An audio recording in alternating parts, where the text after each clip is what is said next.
지금부터 IBS 인하대학교 방송국의 아침 정규 방송을 시작하겠습니다.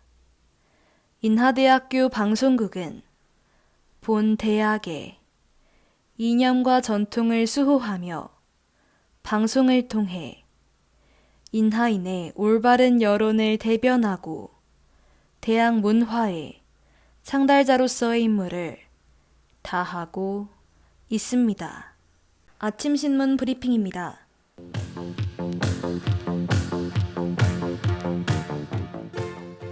지난 11일자 조선일보 정치면 기사입니다.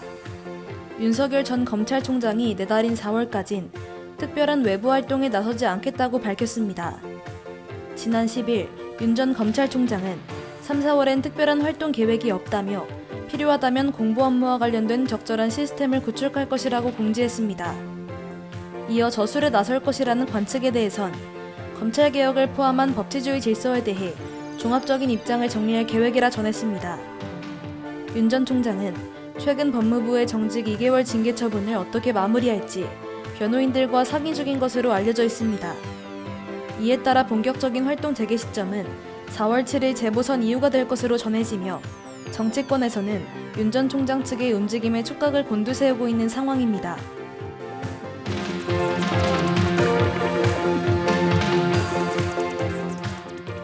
지난 11일자 중앙일보 헤드라인 기사입니다. 광명 시흥 일대 3기 신도시 관련 투기 의심 거래를 한 사람 중 LH 직원과 같은 이름을 가진 사람들이 무더기로 드러났습니다. LH 직원의 땅 투기 의혹이 제기된 광명 시흥 일대 3기 신도시 지정 이전 2년여간 투기 의심 거래를 한 사람 중 LH 직원과 같은 이름을 가진 사람은 74명입니다. 이는 지난 10일 2018년 1월부터 지난달까지의 광명 시흥 7개 동 일대 토지 실거래 내역을 전수조사한 결과입니다. LH 직원으로 의심되는 74명은 3기 신도시 지정 전 토지를 매입했으며 이들이 참여한 거래는 64건입니다. 이에 국민의힘 곽상도 의원은 해당 인원이 LH 직원이 맞는지 여부와 투기 사실 여부를 분명히 밝혀야 하며 사실이라면 합당한 조치가 있어야 할 것이라고 전했습니다.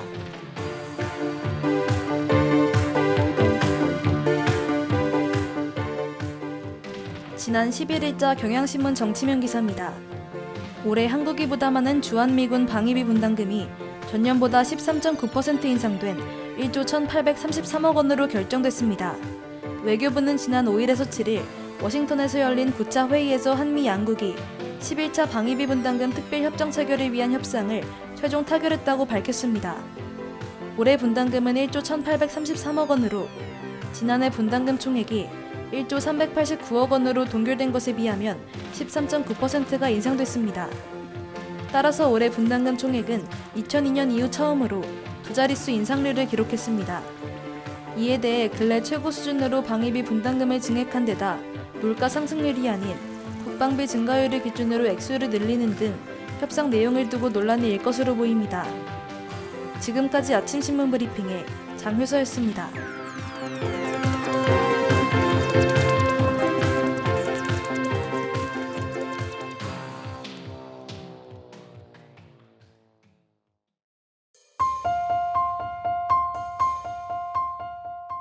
마지막으로 여행 간 게 까마득한 과거여서 기억도 나지 않네요.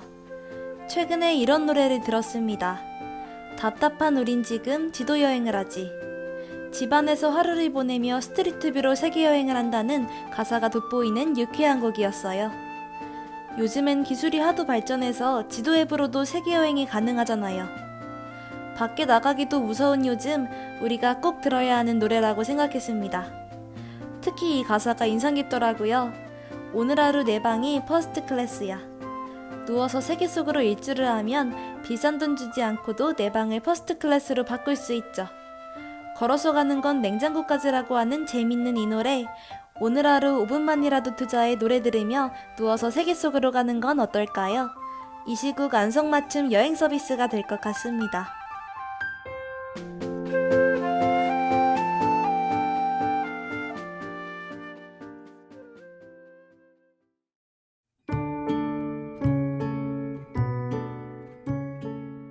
건강을 이미 잃은 상태에서 건강을 되찾는다는 건 정말 힘든 일이죠. 바쁜 일상 속에서 자신도 모르게 건강을 잃고 있었을지도 몰라요. 그런 여러분을 위해 준비했습니다. 부족한 영양소를 톡톡 채워주는 비타민처럼 유익한 정보들로 톡톡 채워드릴게요. 건강이면 건강, 질병이면 질병, 빠짐없이 준비했으니 상쾌한 아침 저 장유서 아나운서와 함께해요. 건강한 몸과 마음을 위해 우리의 건강에 귀 기울이는 시간, 비타민 톡톡입니다.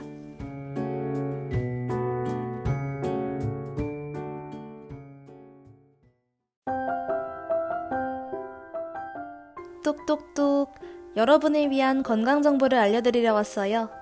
어느덧 주말을 앞두고 상쾌한 금요일 아침을 맞이하고 있네요. 그 누구보다 바쁘게 살아왔을 여러분의 마음을 잘 안답니다. 바쁜 일상에 치여 몸도 마음도 잘 가꾸지 못하고 매번 피곤하진 않으셨나요? 왜 그런 말이 있잖아요. 하루 10분 투자로 삶의 질을 바꿀 수 있다. 그래서 준비했어요. 여러분이 알아두면 좋을 건강정보, 건강상식. 오늘 알려드릴 정보는 눈, 그 중에서도 결막염과 관련된 내용입니다. 온앤오프에 누워서 세계 속으로 듣고 본격적으로 시작할게요.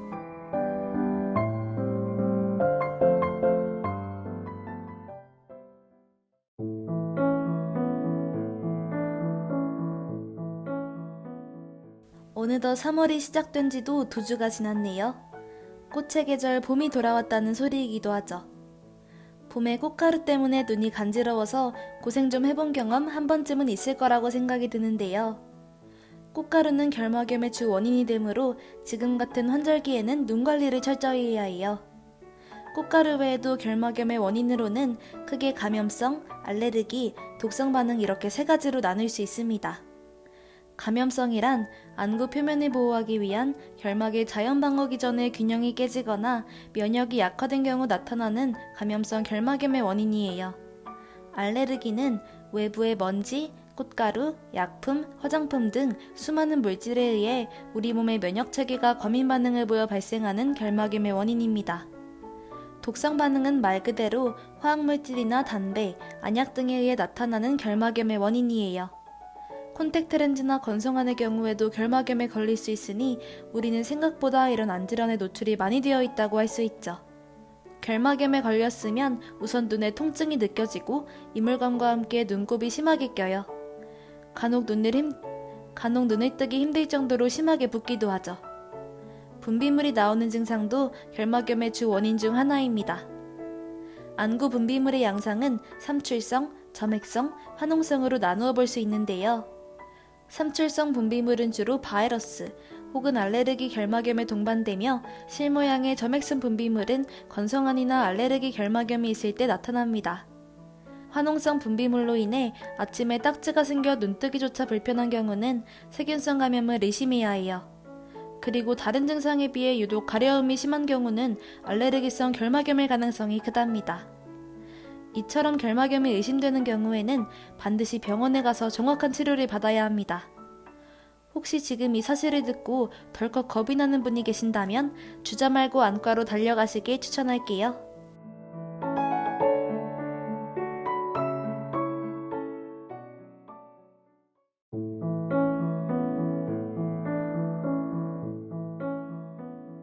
근데 이렇게 눈에 통증도 느껴지고 분비물도 심하면서 무척이나 간지러웠던 경험이 있는데 시간이 지나 괜찮아졌던 적이 있다고요? 특별한 치료를 하지 않아도 2주 내로 자연 치유되는 경우도 있어요. 하지만 이런 자연 치유는 그렇게 권장되는 치료법이 아니랍니다. 특히 가장 흔한 세균 결막염은 보통 급성으로 시작하지만 만성으로 이행되기도 하기 때문이죠. 그리고 알레르기성의 경우는 기본적으로 완치가 불가능해요. 따라서 미리 예방하는 차원으로 다음 사항들을 지켜주시길 권고할게요. 항상 손을 깨끗이 씻어 더러운 손으로 눈을 만지지 않는다. 오염된 물에 들어가지 않는다. 렌즈를 낀 채로 수영하지 않는다. 눈병이 유행할 땐 사람이 많은 장소는 피한다.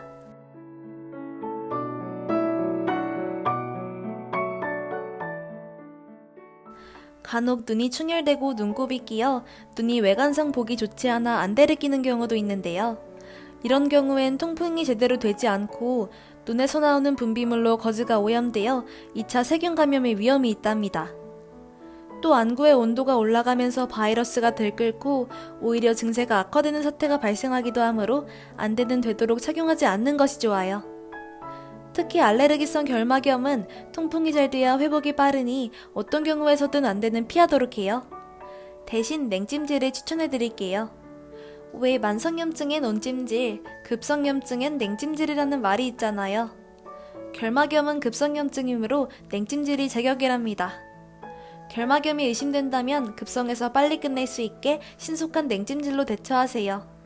또 제가 방금 전에 알려드린 몇 가지 사항들만 잘 지켜도 충분히 예방이 가능하니깐요. 간지러운 건 조금 참고 항상 청결한 손 유지하며 눈이 힐링할 수 있는 시간을 주세요.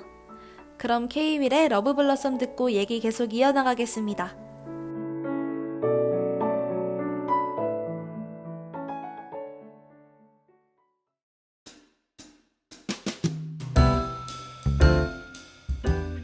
지금까진 여러분의 지식을 채워드렸다면 지금부턴 배를 채워드리는 시간 레시피 톡톡. 여러분에게 맛있고 건강한 레시피를 소개해드릴게요. 결막염이라는 주제에 맞게 눈에 좋은 재료를 갖고 왔어요. 바로 아몬드입니다. 아몬드에 있는 비타민 E와 셀레늄이 항산화 작용을 하고 각막 발달과 망막 건강 유지에 도움을 준다고 해요. 수많은 아몬드 요리 중 맛있고 몸에 좋은 초간단 레시피를 알려드릴게요. 메뉴는 당근 사과 아몬드 빵. 이름에서도 알 수 있듯 아몬드 한 컵 외에 추가로 당근 한 컵과 사과 한 개, 그리고 날달걀 4개가 필요합니다. 첫째, 당근과 사과를 한 컵 분량에 맞게 적절한 크기로 썰어주세요. 둘째, 날달걀, 사과, 당근, 아몬드 순으로 믹서기에 넣고 50초간 잘 갈아주세요. 셋째, 잘 갈린 재료들을 넓고 동그란 통그릇에 담은 뒤 랩을 씌워 포크로 퐁퐁 뚫어주세요. 그대로 전자레인지에 넣고 8분만 기다려주세요. 짠! 눈에도 좋고 다이어트에도 효과적인 당뇨빵, 당근 사과 아몬드빵 완성입니다. 케이크처럼 완성된 빵을 8조각으로 나누어 보관하면 출출할 때마다 집어먹기 너무 좋죠? 아몬드는 하루에 약 30g 정도 섭취하는 것이 적당하니 맛있다고 해서 너무 많이 먹진 마세요. 과다 섭취 시 풍부한 섬유질로 인한 위장장애와 비타민 E 과포화로 두통 및 설사를 유발한답니다.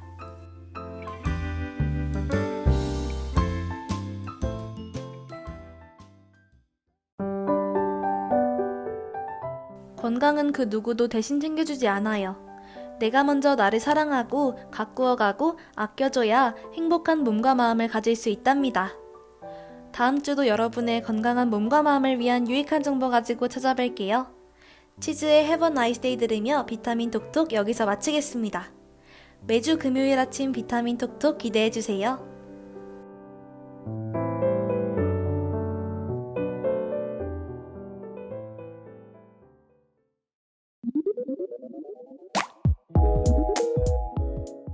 지금까지 제작의 강채연, 기술의 정재홍, 진행의 전 장효서였습니다. 고맙습니다.